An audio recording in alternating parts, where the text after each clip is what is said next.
Hello guys, চলে আসলাম নতুন একটা ব্লগ নিয়ে। আজকে আপনাদের দেখাবো আজকে রাতের ইরাকের শহরটা কিরকম দেখতে। চলেন বাইরে যাই।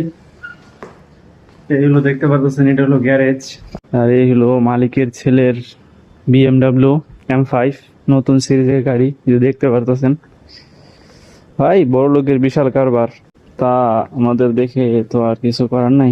প্রচুর গরম ভাই, প্রচুর গরম, বাইরের আবহাওয়া প্রচুর গরম। যেমন দেখতে পারতেছেন এদিকে হাদিকা, হাদিকা আর কি আপনার গার্ডেন রে হাদিকা বলে, যেরকম পানি চলতেছে। এদিকে আসলে একটু ঠান্ডা লাগে। আর এদিকে যদি বলেন ভাই, বাইরে প্রচুর গরম, প্রচুর, বাইরে প্রচুর গরম। আবার আজকে আমাদের বাসার জেনারেটরও নষ্ট হয়ে গেছিল, তাই সেটা ঠিক করতে লোক আসছিল।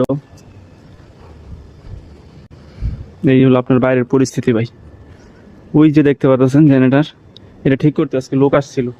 আজকে লোক এসে ঠিক করে দিয়ে গেছে এই রোদের ভিতর 3-4 ঘন্টা কষ্ট করে।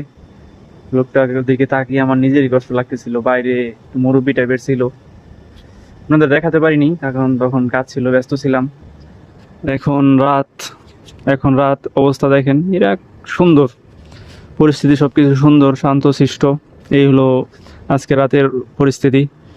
সো অবশ্যই ভালো লাগলে সাবস্ক্রাইব করবেন, লাইক কমেন্ট শেয়ার করবেন।